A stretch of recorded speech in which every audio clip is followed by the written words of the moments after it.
Right now at 8 o'clock, a newly discovered glitch leaves nearly 100,000 voters in limbo after it did not account for different requirements needed to register to vote. What elections officials say happened and how they're planning to fix it. Right now, family members and friends are gathering to honor a fallen police officer shot in the line of duty. How they're remembering 29-year-old Officer Zane Coolidge. What amazing day today. Temperatures out there 7 degrees below our average. How long this cool weather will stick around? Your first alert forecast coming up. And a road connecting SR 88 directly to Roosevelt Lake has finally reopened after 5 years. We're hearing from people who live in that area in Tortilla Flat about the impact the reopening will have on business. But first, we start with breaking news. 3 people have been taken to the hospital with life-threatening injuries after a crash on Loop 202 near Priest. This is video from our AZ Family News chopper earlier today. And here's a live look. The off-ramp at Priest is shut down for this investigation. Only northbound traffic is allowed at this hour. The cause of the crash is not known. New tonight, we are learning more about what led up to a deadly officer-involved shooting in Phoenix. It happened earlier this month when officers Zane Coolidge and Matthew Haney tried to confront a man accused of breaking into a woman's car. That woman called 911 about the suspect, later identified as Saul Ball. And when officers arrived, they saw him leaving the scene and ran after him. That's when he pulled out a gun and shot at both of those officers, hitting them. Officials say Haney performed CPR on Coolidge despite being shot himself. Officer Coolidge died 3 days later at the hospital. Officer Haney is recovering at home. Ball was later found and arrested. That's his mugshot. He's facing first-degree murder charge and is being held on a $2 million cash-only bond. Well, tonight the community is gathering to honor that fallen officer shot in the line of duty. Officer Zane Coolidge will be officially laid to rest tomorrow. Right now, family and friends are speaking about the 29-year-old father, about his life and who he was. Our Sarah Robinson live at the Vigil this evening with the latest. Sarah. Good evening, guys. It is just so heartbreaking hearing these stories about the 29-year-old officer who leaves behind a wife and a 5-month-old baby girl. And I want to show you what we are seeing here tonight. There's about 30 people or so that are gathered to honor the fallen officer. And tomorrow a funeral will be held at Dream City Church in North Phoenix at 10 a.m. Now the service is closed to the public, but it will be live streamed on the Phoenix Police Department's website. Before the funeral, Coolidge's family would like for the community members to line the streets of the procession route, which is along 60th Street and Bell Road leading up to the church. Again, Coolidge was shot in the line of duty while responding to a car break-in and died at the hospital a couple days later on September 6th. His partner, Officer Matthew Haney, was also injured and is recovering at home. Phoenix police have set up a donation page where all proceeds will go directly toward Officer Coolidge's family. And we already have that donation link up on our website on azfamily.com. Now, in about 9:30, so about an hour and a half from now, we'll hear more from some of the community members who are here tonight and their personal stories with Officer Coolidge. I'll have that just a little bit later. But for now, reporting in Phoenix, I'm Sarah Robinson for Arizona's Family. So very sad. Sarah, thank you.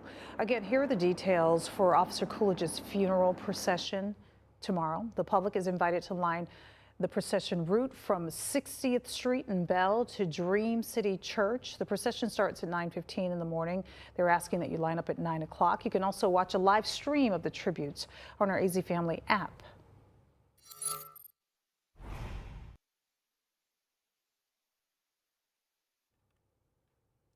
And another vigil underway right now, remembering the family killed in a mobile home fire last month in Tempe. 22-year-old Valerie Magana Gonzalez, her 2 young daughters, Arieli and Eleni Ruiz, her mother-in-law, Monica Ruiz, and her husband, Enrique Ruiz, all died as a result of that fire. The family thanking the community for their love and support after the tragedy. Crews still investigating the cause of that fire. All right, let's switch over to weather now. Our first alert meteorologist Paul Horton is in the building, but we were all outside a minute ago. Yes, checking out the partial eclipse. It's very beautiful. Of the full harvest moon. Yes. Yes, check out Yetta's nice little Instagram page. I had fun watching this. That was fun. This is kind of right up my alley. This I stuff. love it. Yeah, Well, it we good. made an announcement. You and Vanessa went to check it out with our staff. You know what's great though? I walk outside and this woman is chilled back. She's got a chair out there, taking it all in. A glass of vino maybe too? She's doing it right over Did here. do that, but you made that announcement, and I was like, "Oh my goodness!" Go out there and Yes. look. Yeah, it was very, very cool. We've got some great pictures from our Facebook page where we're going to show off here coming up in just a few minutes. But a live look outside. Big news weather-wise. I mean, my goodness, we broke the streak of 113 straight days with temperatures at or above 100 degrees.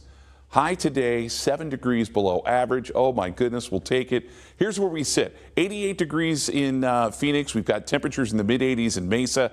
85 looking very nice out there in the West Valley around Buckeye and Goodyear. Wickenburg coming in at 75 degrees.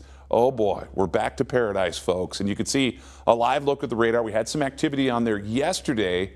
Pretty quiet across the state. And we're going to stay that way again for tomorrow. We've got a series of low pressure systems, one to the north of us. This is what brought with it some breezy conditions this afternoon around northeastern Arizona, and another low off the coast of California that's going to push inland, and that's going to keep temperatures cool, it looks like, through Friday, even Saturday, with temps staying below 100 and even below average. And we could see some winds because of that secondary low again on Friday. So your day in detail, yeah, temps in the morning again, so comfortable. We'll get down into the mid 70s. We're going to hit highs tomorrow, again, below average, right there in the mid 90s. Yeah, will we stay cool? Will we see any rainfall? We'll get a look at your first alert 7-day planner coming up in just minutes. All right, sounds good, Paul. Thank you. Tucson police arrested 3 boys, all under the age of 16, for posting social media threats targeting a handful of schools in the area. 2 of them are facing federal charges. Detectives say those posts prompted more than 100 calls to Tucson police. Detectives worked with Tucson school districts to find the boys, who are 11, 13, and 15 years old. All 3 of them were booked into Pima County Juvenile Detention Center. Police want to remind parents, if you see your kids looking at one of these threats online, make sure they do not repost it. Rather, call 911. Speedway is a 35-mile-an-hour zone, I understand. and you were doing over 70. I was not doing 70. Yes, you were. I was behind you. I had my radar on. A state lawmaker facing a criminal speeding charge pleaded not guilty in court today. Republican State Senator Justine Watsack was driving in Tucson when police pulled her over, saying she was going more than double the speed limit. Body cam video that you just saw shows she refused to sign the citation, claiming legislative immunity. She's going to be back in court at the end of October. Tempe police detectives are asking for your help for any information about Friday night's shooting at Arizona Mills Mall. Police received several calls about shots fired in the mall around 7:30 Friday night. Nobody was hurt, but detectives are still searching for whoever's responsible. They're asking anyone who has photos or videos from the mall that night, specifically the food court, to contact Tempe police. Nearly 100,000 Arizona voters are in limbo tonight after state election officials uncovered an administrative error that dates back 20 years ago. In 2004, Arizona changed what it considered a valid proof of citizenship. So now anyone who received a driver's license before October of '96 and registered to vote is now at the mercy of the state Supreme Court. The Maricopa County Recorder, as well as the Secretary of State, are asking for an emergency ruling so they can get legal clarity to determine how these voters can cast their ballot come November, whether it be simply for federal races or local elections as well. Most of the voters affected are longtime legal citizens. We have no reason to believe that there are any significant numbers of individuals remaining on this list who are not eligible to vote in Arizona. We cannot confirm that at this moment, but we don't have any reason to believe that. The 14 other county recorders, the Secretary of State, the governor's office are going to do everything in our power to make sure that everyone is entitled to vote in the races that they should be able to vote in. We're going to also do that while fully complying with the law so that there's no questions about this after the elections.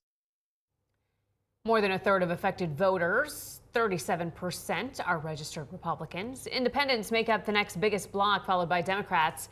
The Secretary of State says the computer problem has been fixed, but the fate of the voters already impacted is in the hands of the state Supreme Court. Of course, you can count on us to keep you posted when a decision is made. And by the way, you now have only 3 weeks left to make sure you are registered to vote in November. Other important deadlines are on your screen there. The deadline to register is October 7th. Early ballots get mailed out October 9th, but you can request one until October 25th. And remember, Election Day is November 5th. The impacts that the lithium drilling could have on this area would be irreversible. Members of Arizona's Apache Tribe are asking a judge to extend a temporary ban on lithium drilling near their land in northern Arizona. The drilling has been on hold since they sued the Bureau of Land Management back in August for approving the drilling in the first place. A temporary ban on the drilling is set to expire soon. The tribe gathered in downtown Phoenix earlier today calling for an extension. Tribal leaders say the drilling would ruin their sacred land, including a spring, but the mining company is arguing that the tribe has no proof that the company will ruin their land. Spring used for ceremonies, used for healing. It holds a special place in all of our hearts, and it's an really important landmark for our culture and our belief system. The government's lawyer said the tribe must send in sufficient evidence to prove the mining would damage the environment. We'll update you when that judge makes a ruling.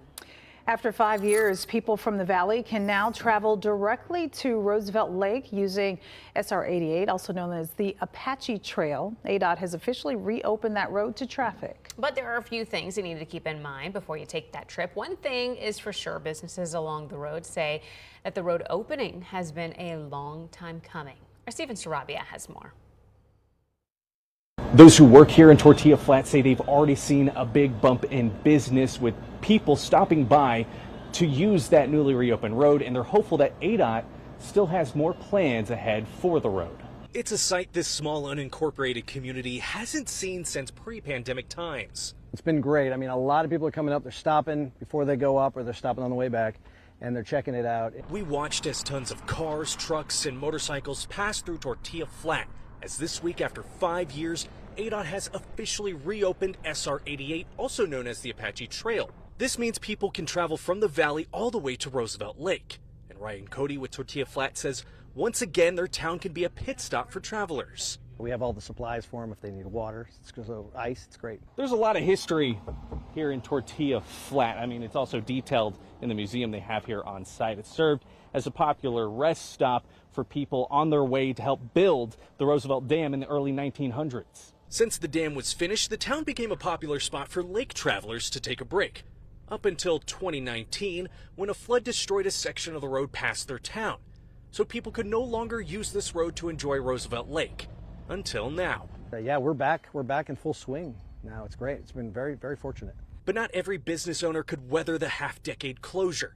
Arizona Family interviewed the previous owner of the Apache Lake Marina, who told us back in 2019 he had no other choice but to sell the business. We have the resort listed for sale, and it's, which of course that is, kind of painful to do.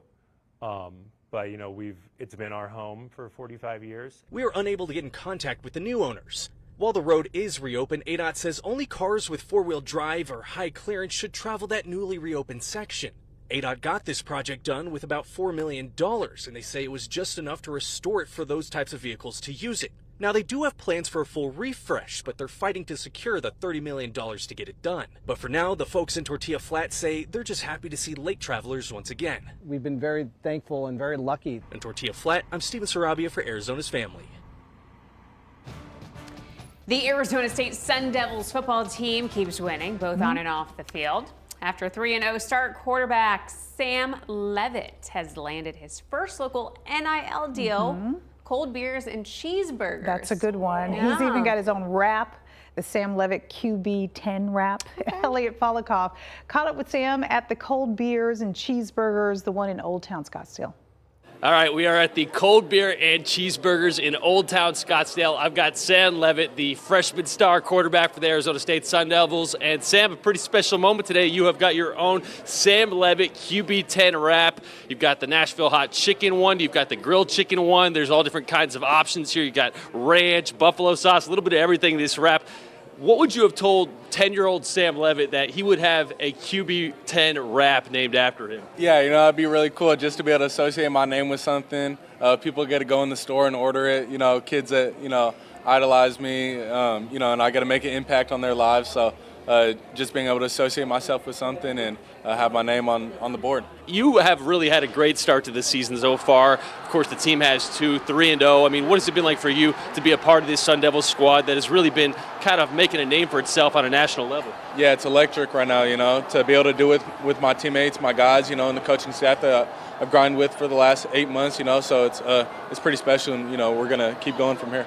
And obviously you guys have kind of overcome a little bit of adversity in that Texas State game. How big do you think that was for you just to be able to kind of have that moment where you guys were down a couple scores and for you guys to be able to come back and show that you had that resiliency? Yeah, it's massive. It just shows the culture.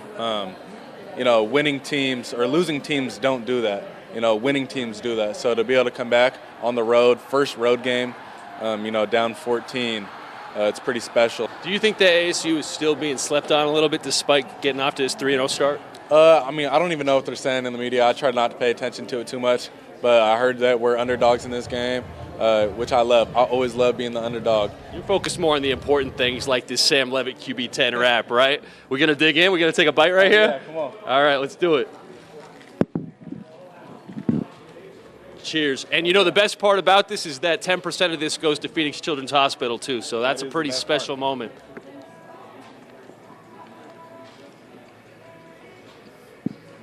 What do you think? Oh, yeah. That's the stuff right there. Oh, my goodness. That is the correct answer. Eden Furclaws, the best way. Looks so good, too. I know. All right, pre-sale for the D-backs postseason tickets on sale this Friday. Mark your calendar. The tickets would be for potential home games. The Snakes, they are in the thick of the wild card race, currently in the second spot for a pick. D-backs Advantage members will have early access to the pre-sale starting tomorrow at 9 o'clock in the morning. The D-backs and their regular season with a 6-game homestand against the Giants, then the Padres next week. Just announced today, country music star Jelly Roll is set to headline opening night of the 2025 Coors Light Bird's Nest ahead of the WM Phoenix Open. People love him. He's amazing. The musician has released more than 20 albums, mixtapes, and released his debut country album last year. Treaty Oak Revival will open for Jelly Roll on Wednesday, February 5th. Tickets go on sale a week from today. Meanwhile, Luke Bryan and Nate Smith will headline the following show Thursday. Tickets to that show are already available, but they are really selling out quickly. It is crazy. That's in February, people. Have you ever heard an interview with him? Jelly Roll? Uh-huh. I have never. Have you? Oh, just go find one. Okay. Because he's hilarious. He seems funny. I can't wait to see that. All right. Bird's Nest, yes. Partial lunar eclipse and the harvest moon. The full harvest moon. And I'm into all the things, the myths, the superstitions. And I knew it when I made that announcement. That was just for you, Vanessa, and all our staff. Thank you. How many people do we have back there? Probably about a good dozen. Yeah. And it was nice to get outside and check out a little fun history. Now, what I love is everybody trying to take photos, like Kevin, our senior producer, with your how camera. does she do? Oh man, it looks like a tortilla. Okay, which are delicious. You have to have. That's true. You have to have the special camera to get a photo of the partial eclipse. Hunter, what does he have? A Samsung? He has a Samsung something or another. Okay. Well, we'll get you an ideal, Hunter, for Samsung. Okay, let's show you some photos that are shared from our Facebook page. And this is kind of fun. This is seen. He made this earlier today. The maximum eclipse. That's when we made that announcement. Was at 7:44, and it's just a partial eclipse. But and then the partial eclipse ends. You could still catch it if you head outside and look outside there. But here's some of the photos from folks. This is pre-eclipse. This is from Loretta. This is the full harvest moon upon us. Thank you, Loretta. Yes, it is gorgeous. I believe that's up there in Payson. This is Mary. Now, you start getting fancy when you include the cloud cover. That's cool, though. Is that amazing? Yeah. All right, our First Alert Facebook page still providing us with some great photos here. Thank you, Anna. This is the partial eclipse from Payson. Very okay. cute. You've got a good camera. Yeah, that's a good That one. is beautiful. And this is Susie. Okay, thank you, Susie. All of these are better than mine. Susie's out in North Phoenix. And then Erica, you just get a little bit better. Well done, Erica. You grab a bush, a tree. Erica Okay. went all out. Here's the person I want to hang out with. Okay. This is our friend Jude. All right, Jude Harris. Super Harvest Blood Moon, you're welcome. Oh. Okay, well, like it. we are thankful for this photo because I want to hang out in your backyard. Ooh. What? This is Where's how this at? Jude's just sitting in the backyard. You see the moon out there in the distance and the light show The party That's pool. cool. in Jude's pool, the party pool. And then Jude's little look at that doggy. cute little shook. pups. He shook. He loves it. By the way, Paul, you're going to go into the forecast now? I just want to give you a warning because this moon means marriage and fertility. You're already married, fertility, so be careful. Oh, no. We don't want any more babies. We've got an 8 and 10-year-old. I don't know if I could do another baby around here. Vanessa marriage. Woo. Come on, Yeah, Vanessa. you and me both, sister. Oh, boy. Oh, boy. So it Who's could going be, to come first, the chicken or the egg? You guys are hilarious. could be a good thing. Okay, you're right. You're right. Okay, beautiful night tonight. Temperatures, big news in the weather department. Hit highs today that got up into the lower to mid 90s around the valley. So fantastic. And this is where we sit. Everybody enjoying the patio tonight and that beautiful partial eclipse. 88 degrees currently, 56 up in Flagstaff. Temperatures in the upper 50s for our friends in Sholo. There's your high today, 7 degrees below average. Yeah, we started out the morning in the 70s as well. Thank you, Mother Nature, because, boy, we deserve that. After 113 days above 100 degrees. That was crazy. What a summer. And you can see right now the streak is over, and it will stay over again for tomorrow. We're going to see highs in the 90s. And we're not going to start another streak until the upcoming weekend. This low that you see here is going to kind of hang around. By Thursday into Friday, it's going to bring with it some off and on breezy conditions and still cooler temperatures, at least staying below average, again through Saturday. And then by the weekend, yeah, we're going to start to see some changes by the end of the weekend. Sunday, we're going to be back into the triple digits and a little bit warmer, it looks like, Monday into Tuesday of next week. Flagstaff, if you have any travel plans, temps in the upper 60s on Wednesday, 71 on Thursday. How about Sedona? Upper 70s on Wednesday, 81 on Thursday. And then Payson and the Grand Canyon, temps out there in the 70s. Should be nice with plenty of sunshine. So tomorrow's high in the mid 90s, so staying below 100. Yeah, let's start a streak at 90-degree days and lows in the 70s. I'm loving this. 97 on Thursday. A little bit breezy Friday. Temp stay in the 90s again Saturday, and then we start to warm up. Triple digits, right where we should be. That's our average, 100 Sunday through Tuesday. With that amazing forecast, that is it for us at 8. Paul, thank you. And thank you to everybody who sent us those pictures. They were great. Yeah, we like looking at pretty pictures. Here's a look at what's coming up after the Mercury game tonight. Calls for clemency for a death row inmate in Texas could have ripple effects on cases right here in Arizona. Why advocates say the science used in the conviction is outdated. And our Arizona's family investigators are looking into concerns about the safety of trains across Arizona. Why concerns are growing that these trains are getting too long.